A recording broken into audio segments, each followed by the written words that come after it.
Thanks for coming on. Maybe if just to start with, you all just mute your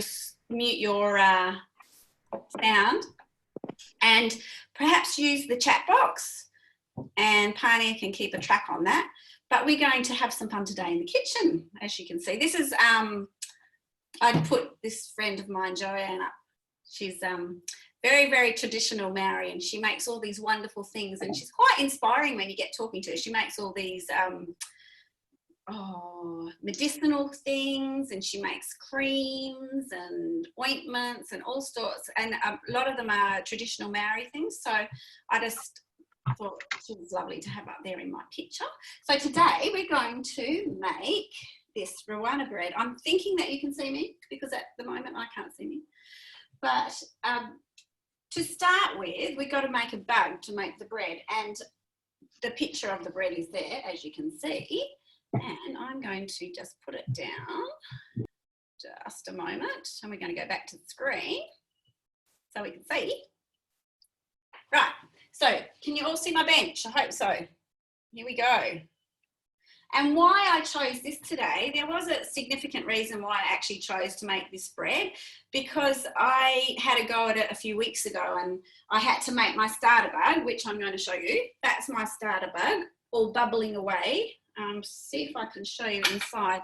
It's actually bubbly and it smells interesting. It's got an interesting smell to it. It's like that real sourdough. So I would say it's very much a sourdough bread, but this one is slightly different because it has potato in it. So while I was doing it, every day I had to be conscious of my little starter here, and I had to feed it, and I had to invest my time into making sure it was staying alive. And I noticed some days when I wasn't so conscious of it, it would start to go a bit flat. See, this one, it's really hard to see, but it's quite bubbly inside. And when you do it, when you actually feed it, you'll watch it over a period of an hour or two, and it starts to just bubble up, and it just grows and grows. And the more you feed it, the more it grows. And I had quite a big one. I had it in a bigger jar than this even, just to get going. So I was kind of thinking about that in relation to our dreams and our goals, and thinking, you know what, if we've got these dreams sitting here laying a little bit dormant maybe, and we don't invest in them, we don't actually take the time to nurture them and to feed them, then they're not going to grow. So the challenge today is to be thinking about what's in you. I've got some questions to ask later, so we'll flick to that later, but what's in you that you need to be feeding and starting to nurture so that it actually, you can see it come to fruition. But today, it's just going to be Pea ora, is that how you say it? Pea ora Rewana, I think it's called. It's a traditional Maori bread. So to start your bug, you're going to need a couple of potatoes, okay? And we just chop them up into like really small little bits. Very professional chopping here. This is how they do it on MasterChef. I'm not really good with my hands. And then boil them up. I'm not going to boil them up. I'm just giving you a quick demo because I've already got it done. But I did want to show you how much water that you probably should put in. So I'm putting quite a bit of water in there. So my pot's quite, So you would do it about 2 potatoes, and then you would cover it, and then you would boil that. So bring that to the boil, and then you just get that till they're very soft. And then get your kitchen whiz, which I haven't got out. And then you make it into a consistency see, I haven't whizzed this. I actually just mashed this, which is fine too. Is just like a runny. You can actually make it runnier than that. So can you see that? It's quite runny. So that's got your potato. That's one of the things that you need. You also need 1 cup of flour. So we're going to do that. We're going to put it in here. We're going to do our cup of flour. It's actually really easy. It's so easy just to get this starting. And I've been wanting to make a sourdough for such a long time, and like always thought it was bigger than Ben-Hur, but it's actually not. And I think too, sometimes when you have a dream and a goal, you think it's bigger than Ben-Hur, and until you actually go and start you kind of start it and think, well, that wasn't so hard to get that moving, to get that thing moving. You just have to believe that you can do it and believe in yourself. Sandy, I can see you're in the car there. Not that we're all muted, but I can see you in the car. Great place to learn. So there's your 1 cup of your flour. Now, this bread's quite a sweet bread, and they do, to start with, I think, instead of it's not made from yeast, obviously, you're making your own, whatever it is. Honey, Steph, is that flour? What kind of flour? Is it plain? That's plain flour, sorry, plain flour. I will put this up. I will do a PDF that's downloadable for you and send it. So I think to start with, you need to put in your two spoonfuls of sugar, right? I don't actually like it too sweet, so I have, as my bug's going on, I'm not feeding it as much sugar. But if I notice it's starting to go flat, then I make sure I put a bit of sugar in, because it seems to feed on the sugar. So that's that. And then just, my water's already warm. Just a cup of warm potato water. Oh, not my water. You know what I have to do? I'm going to do something. Excuse me for 1 minute, because I have to make this warm, and it's been in my fridge. So once you've got your potatoes all done, you can do more. I usually do about 2 at a time, and that's probably enough. So, and I'm just going to quickly throw that in the microwave. 2 seconds.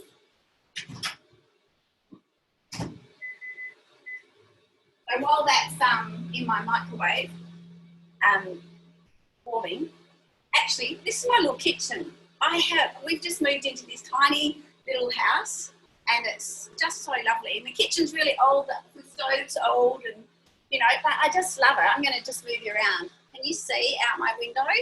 That's in my kitchen, and I just am so blessed because I love looking out there. And when I first moved in, all the birds were in that garden out there, but I've weeded it and pulled out mountains of grass, so they don't come as much. They're starting to come back, but I was a bit disappointed about that. Like, I did all this work and weeded, but every day before I weeded, the birds were just flying through the grass, and so, all that glitters isn't gold. Sometimes it's nice to have a weed if you love it. Give me about a second.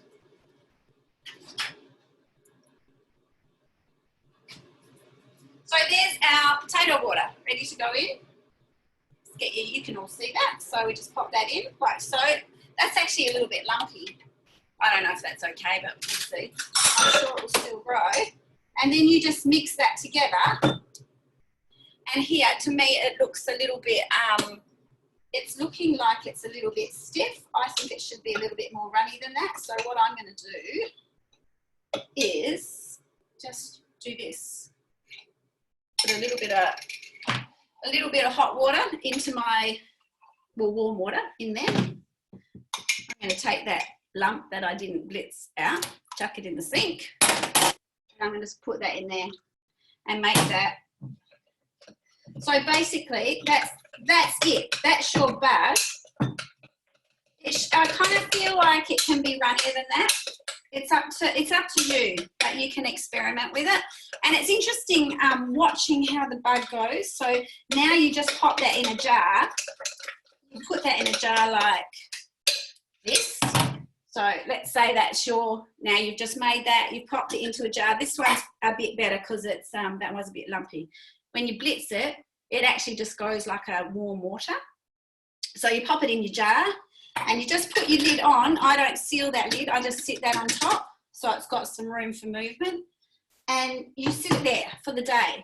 But then over the next 6 days, so this is day 1, so it's basically a week. Over the next 6 days, you just add something to feed it. Actually, no, sorry, just disregard what I said. That's when you have made your bread, and after that you do that.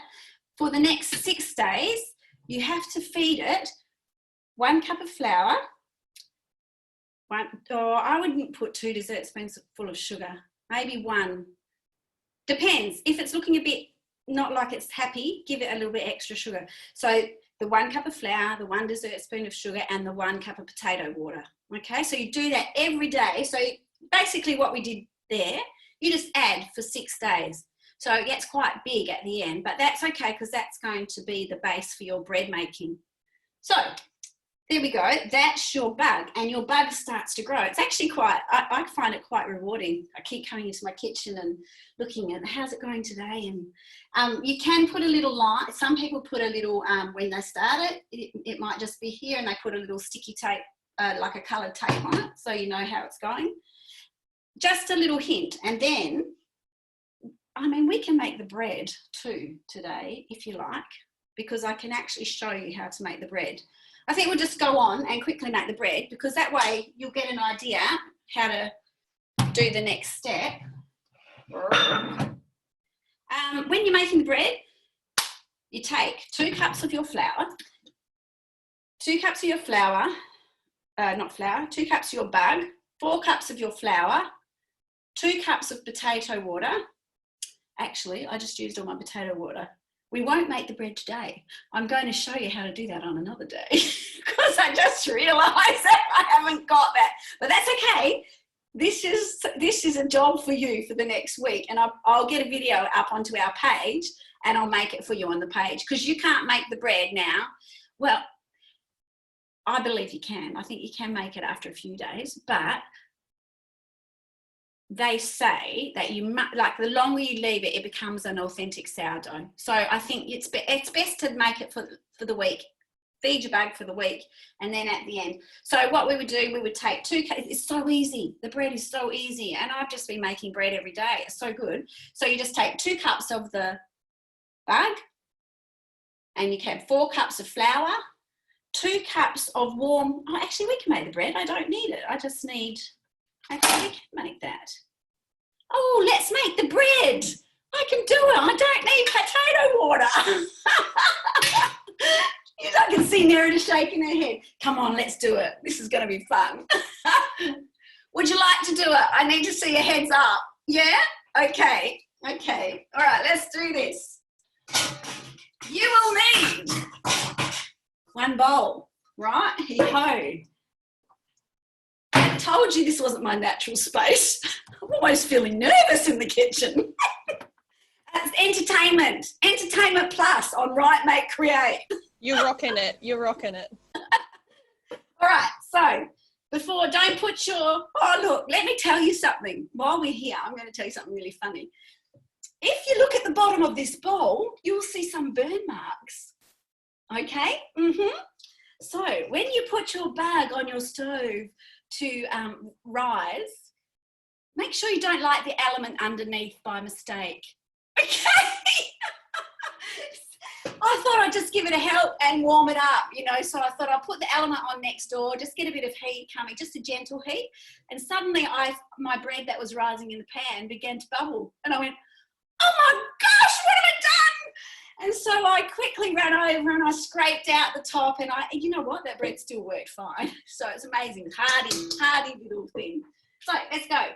4 cups of flour coming up. I need a tea towel. Do you like this nice tea towel?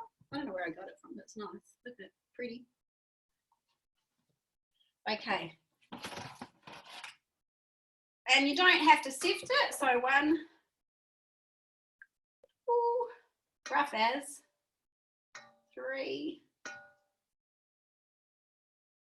Oh, so easy. I'm gonna, sometimes they put a teaspoon of baking soda in. I don't think you need it, but I have done it with that, and it works both ways, so it depends. Some salt. Don't forget salt. I forgot that the first time. And we're going to do our 2 cups of starter. Let's pour that. It's not going to fit. So see the consistency of it? 1.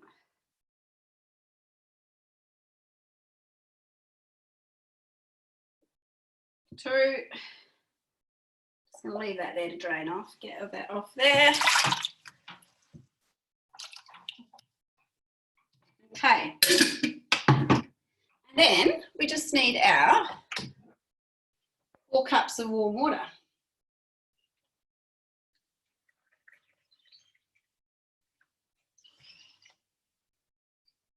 I'm smiling. Do you know why? Because I think there was an ant in my water that I just poured into my bread. fun. Is that 3 or 4? Oh, look, this is fun. I love this. I should take this up all the time. Anyway, there we go. It doesn't really matter. It doesn't actually matter if it's a bit extra because you kind of get to know what it's going to look like. So that water was probably a bit hot, but you're not going to see the end result of this loaf unless it's good. I'll just put one of the other ones that I've made up. But okay, so here, it's that is going to be too dry a mixture, so you're going to have to put more water into that anyway. I hope no bakers watch this, they'd be horrified. Purely for creative teaching resource, really. Actually, that's not too bad. It's quite a wet dough, okay? So that's going to be okay. I think that's going to be okay. And look, if you could get one of those, I wanted Noel to bring me home one of his paint scrapers from the shop because then you can sort of get it off. People have those like plastic bread things and that's so much easier to use. So basically, we've got quite a wet, sticky dough, right?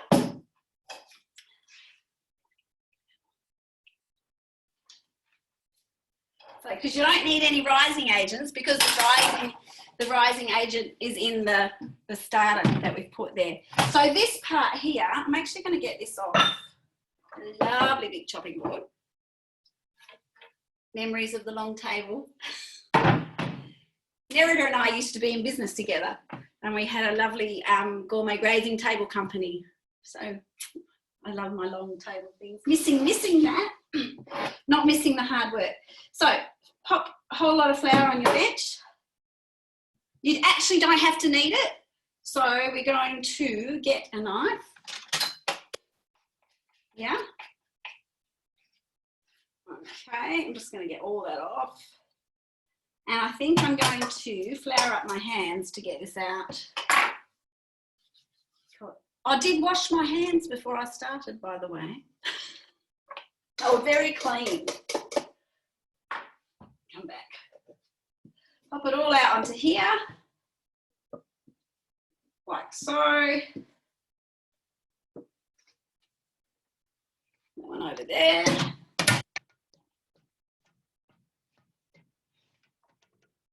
Right, this is the fun bit. I feel like getting dirty, that is. Left half of it behind. Okay. So this is the part where you kind of have to shape it into your loaf. So that's really quite sticky, so I'm just going to add a little bit more flour. And I'm not actually kneading it, I just want to get it to where it's a bit smooth and shape it. Although I've watched a few things and I have seen that some people do, but they say you don't have to knead it. So it's really quite a soft, sticky sort of. So basically you just have to do this and get it into a shape. So I'm just going to shape it into where I can get it to look like a loaf. All right. That's still really sticky. See how it's sticking to my hands? So getting it into a shape there. And I'm just going to put that there. So basically I've got it into a bit of a shape. I'm just going to wash my hands and just washing my hands.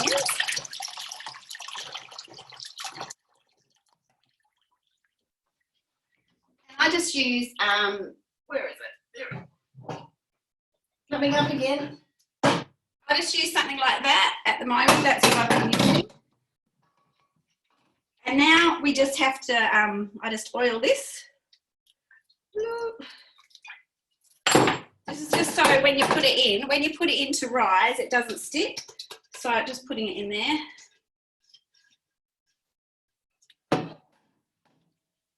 And I'll just. So there's our little loaf. There's our little loaf, still in a nice sort of circle. Just going to plop it straight in there. and that's going to rise. You could use something smaller, but that will actually probably double in size. So now you just leave that sitting on your bench in a nice warm place for probably at least an hour. But the other day I forgot to cook it, and I got up in the morning and went, oh my gosh, I forgot to cook the bread. And it was looking really good, and I made it and it was great. So I think this is a kind of really hearty little recipe. So there we go. And I just pop that over there and we're done. And that's how you make Rewana. There you go. Yay. Okay, just quickly before we turn our microphones on, we will have a little chat later. Just to let you know, you cook it at 180 for 40 to 60 minutes. I think if you want 180 in my oven isn't hot enough, I don't think, because it doesn't brown up enough, and I like a nice crispy shell. The other thing is when it comes out, wet your tea towel, wet a clean tea towel and wrap it and just leave it sitting on the bench on a cooler wrapped. Okay, and that makes the crust still crunchy but not so hard that you can't get into it. So there you go. Let me just share my screen. And here we go. Coming. Right. So there we go. You have joined and you have learnt today how to make Rewana bread. Let's go to the next screen. But what I want to talk to you about is growing your dreams. You know, when you've got a dream, it's something that you've got to nurture. And I know that I've had a creative dream for such a long time. I've got a few actually. So it's hard when you've got lots of ideas and lots of little dreams that you sit on. It's hard to kind of put them in the right framework and think, how am I going to do it? And sometimes having too many dreams is a bit of a curse. But what I want to say to you is think about, we'll come back to this one because I think we should have this one after. But one question I want to ask you is, what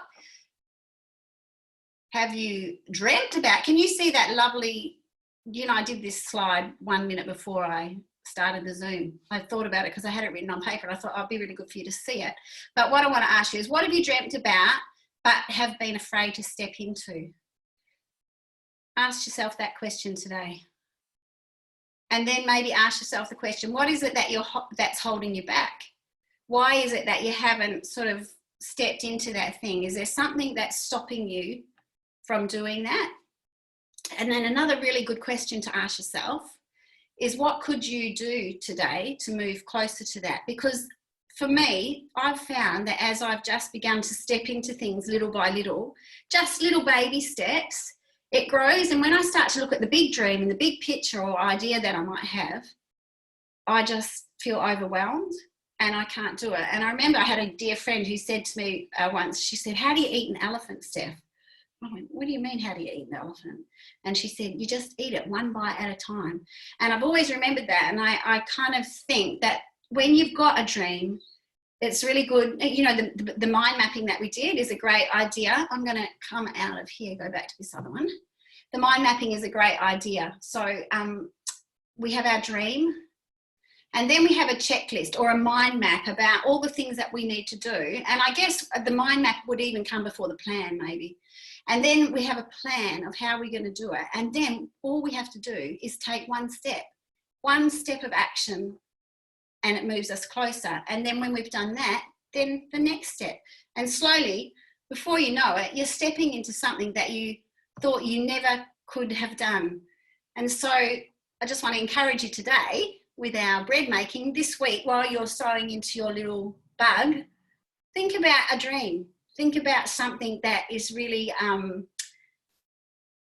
dear to your heart, that maybe, and I want to say too, because I know there's a lot of people on here that maybe are a little bit older, like me. You're never too old, you know, and the lie is that, oh, it's too late, but it's never too late. It's never too late to begin to step into what you've been created for. So that's my encouragement today. And I'm going to just say farewell, everyone, give a wave, and we'll have a little chat afterwards. And I am going to ask Pania to stop the recording. Thanks for coming on, guys.